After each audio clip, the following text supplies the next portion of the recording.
ओम नमो भगवते वासुदेवाय। हरे कृष्णा। आप सभी भक्तजनों को वट सावित्री और ज्येष्ठ पूर्णिमा की बहुत बहुत शुभकामनाएं। आज के शुभ अवसर पर सुनिए ज्येष्ठ पूर्णिमा की कथा और धर्मराज जी की कहानी।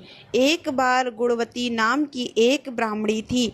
वह प्रत्येक दिन नियम से पूजा पाठ और दान पुण्य किया करती, सभी देवी देवताओं का पूजन करती और आए हुए अतिथि का भी यथाविधि स्वागत सत्कार किया करती। पूरे गांव भर में उसका बहुत सम्मान था। उसके घर में 4 बेटे बहुएं और अनेकों पौत्र थे। घर में खूब धन था और आपस में सभी लोग मिलजुल कर बड़े प्रेम से रहते थे।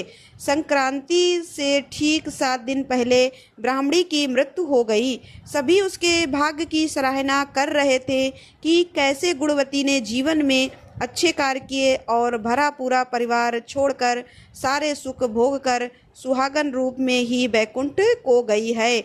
उधर गुणवती की आत्मा को लेने जो यमदूत आए वे गुणवती को देखकर आश्चर्य में पड़ गए और बोले, माई तेरा तेज अलौकिक है। तेरे द्वारा किए गए शुभ कर्मों का प्रभाव तो हम स्पष्ट देख पा रहे हैं, लेकिन ऐसा क्या हुआ है, ऐसी कौन सी गलती तुमसे ही हो गई कि हम यमदूतों के साथ तुम्हें भी मृत्यु यात्रा करनी पड़ रही है। गुणवती भी आश्चर्य में भरकर उनके साथ चल पड़ी। रास्ते में सबसे पहले वैतरणी नदी मिली। यमदूतों ने कहा, हे माई, तुमने गौदान किया है या फिर गौओं के लिए कभी कुछ भी किया हो तो उसे याद करो, वही तुम्हें इस वैतरणी नदी से पार लगाएंगी। गुणवती ने मुस्कुराकर अपने द्वारा किए गए गौदान, गौग्रास के दान और को याद किया तो अचानक एक सुंदर सी सफ़ेद गाय ने आकर उसे बड़े आराम से वहनी से पार उतार दिया। थोड़ी दूर चलते ही गुणवती को भूख और प्यास सताने लगी तो उसने अपने अन्नदान और जलदान को याद किया और स्मरण करते ही उसके भूख प्यास कुछ ही क्षणों में मिट गई। रास्ते में अलग अलग नरकों के मार्ग आए, जिनमें कहीं कहीं कांटों के जंगल थे, कहीं चिलचिलाती धूप, तो कहीं कीड़े मकोड़े का काटना, तो कहीं चील कौओं का नोचना हो रहा था। जैसे ही गुणवती को कांटे दिखाई दिए उसने अपने खड़ाऊ जूते चप्पल के दान को याद किया तो सारे कांटे गायब हो गए। फिर जब चलते चलते उसे बहुत तेज धूप सताने लगी तो उसने छाता दान याद किया तो बादल हो गए और उसे छाँव लगी। थोड़ी ही देर में उसे बहुत जोर की ठंडी लगने लगी तो उसने मार्ग में वस्त्रों के दान को याद किया तो उसकी सर्दी दूर हो गई। अब कीड़े काटने लगे तो चींटियों के डाले गए भोजन को उसने याद किया तो कीड़े मकोड़ों ने काटना बंद कर दिया। चील कौवे ने नोचने लगे तो श्राद्ध पक्ष की काक बलि को और पक्षियों के डाले गए अनाज के दानों को याद करने लगी और बड़ी प्रसन्नता से वह यह सब पार कर गई। नरक के सभी रास्तों से गुजर कर वह धर्मराज जी के महल तक पहुंच गई। महल में सोने के सिंहासन पर भगवान नारायण ने स्वरूप में धर्मराज जी धरती के मनुष्यों का न्याय कर रहे थे। गुणवती को देखकर धर्मराज जी ने बड़े प्रेम से उसका स्वागत किया, उसे बैठने को दिया। फिर गुणवती ने हाथ जोड़कर धर्मराज जी से अपना अपराध पूछा। गुणवती ने कहा, हे धर्मराज जी, मैंने ऐसा कौन सा अपराध किया है। तब धर्मराज जी ने कहा, गुणवती, तुम तो अत्यंत पुण्यात्मा स्त्री हो। तुमने अपने जीवन काल और पहले के जन्मों में भी पुण्य कर्म ही किए हैं, लेकिन तुमने कभी भी मेरी और मेरी बहन पोपबाई की कथा नहीं सुनी। मैं धर्मराज भगवान नारायण का ही स्वरूप हूँ और व्यक्ति के धर्म अधर्म का लेखा जोखा रखता हूँ।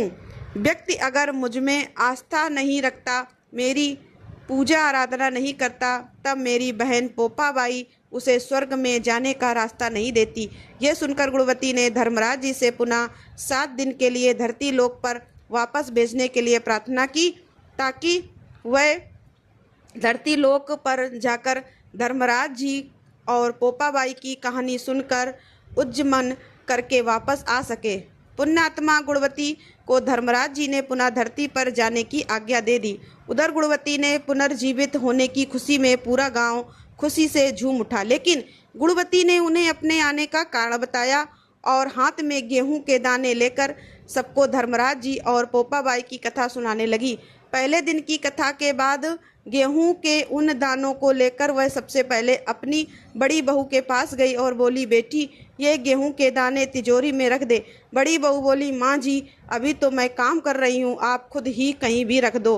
तब गुणवती दूसरी बहू के पास गई, उससे भी यही कहा तो उसने आओ देखा न ताओ गेहूं के कुछ दाने लेकर मुंह में डाल लिए और बोली कि माता जी इन गेहूं के दानों में ऐसा क्या विशेष है, हमारे घर में तो पहले से ही खूब अनाज भरा है, कहीं से भी उठाकर तिजोरी में रख दूंगी। बचे हुए दाने लेकर गुणवती अब की बार तीसरी बहू के पास गई तो उसने पास ही खड़े अपने भाई को वो गेहूं के दाने दे दिए और कहा, भाई मुझसे तो चीज़ें खो जाती हैं, मैं तो चीज़ें रख कर भूल भी जाती हूँ, ले तू ही संभाल ले इन्हें। ऐसा कहकर छोटी बहू ने वह दाने अपने भाई को दे दिए। उनमें से कुछ बचे हुए दाने गुणवती ने अपनी चौथी और सबसे छोटी बहू को ले जाकर दे दिए। तो उस बहू ने उन गेहूं के दानों को लेकर श्रद्धा भाव से अपने माथे से लगाया, फिर लाल कपड़े में बांधकर तिजोरी में संभाल कर रख दिया। सातवें दिन गुणवती जब उज्जमन करने बैठी तो उसने धर्मराज जी तथा पोपाबाई का उज्जमन उनके द्वारा ही बताई गई विधि से धूमधाम से किया।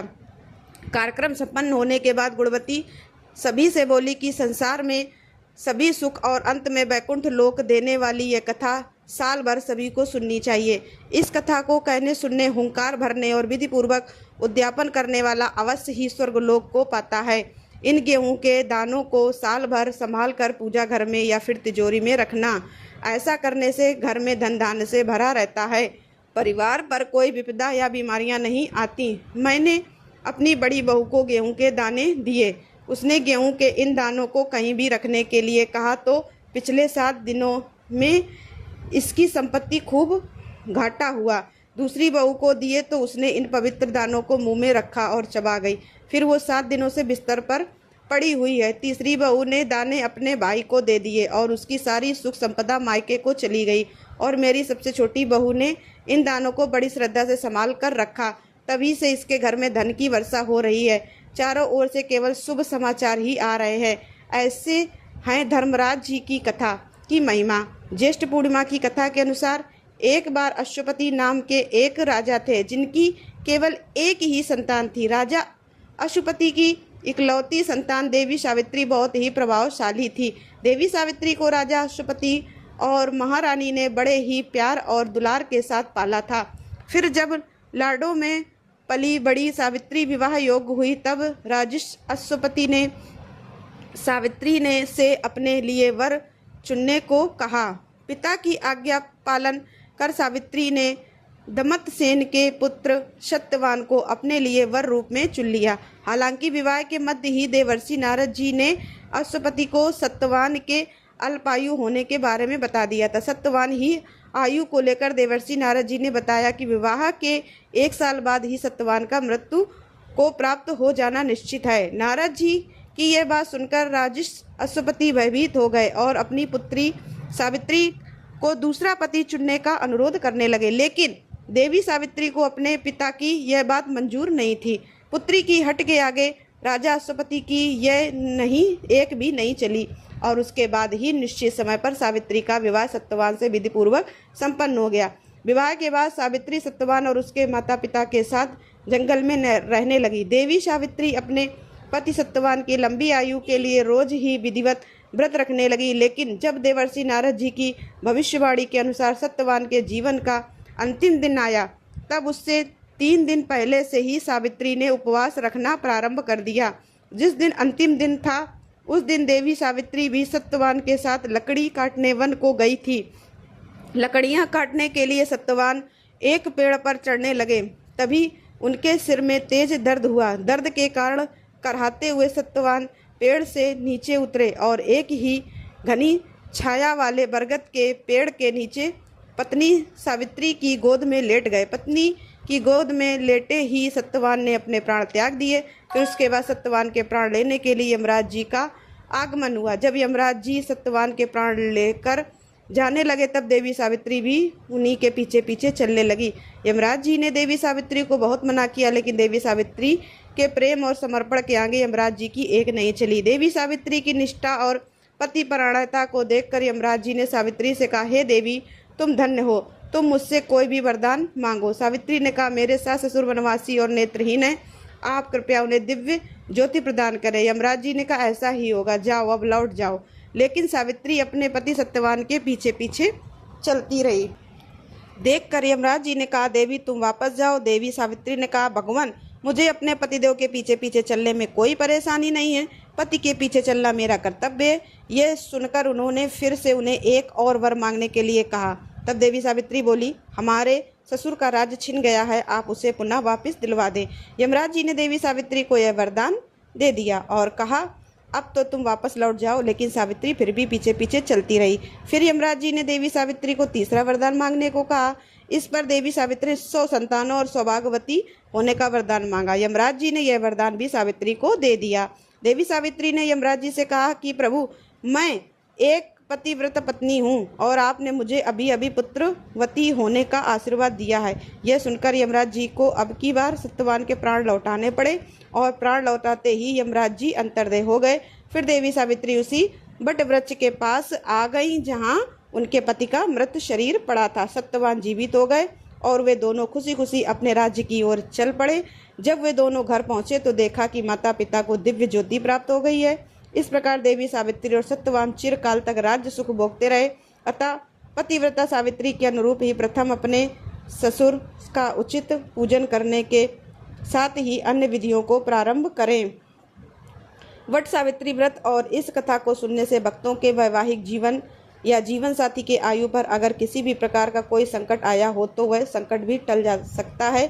वट पूर्णिमा के दिन सुहागन महिलाएं उपवास करती हैं और इस दिन महिलाएं सुबह उठकर नए वस्त्र धारण करती हैं, 16 श्रृंगार करती हैं। इस दिन वट वृक्ष के नीचे बैठकर पूजा आराधना करनी होती है। पूजा के लिए एक बांस की टोकरी में 7 तरह के अनाज रखे जाते हैं और उसे एक कपड़े से ढककर दिया जाता है। दूसरी टोकरी माता सावित्री की प्रतिमा रखकर उसको भी कपड़े से ढक देते हैं। इन दोनों टोकरियों को वट वृक्ष के नीचे ले जाकर वट वृक्ष और देवी सावित्री और सत्यवान की एक साथ पूजा की जाती है। वट वृक्ष पर जल अर्पित करके कुमकुम और अक्षत अर्पण किए जाते हैं। इसके बाद कच्चे सूत या कलावे से वट वृक्ष की 7 बार परिक्रमा करते हुए वट वृक्ष पर कच्चा सूत या कलावा लपेटा जाता है और फिर कथा सुनने के बाद दान दक्षिणा दी जाती है और गुड़ चने का प्रसाद बांटा जाता है।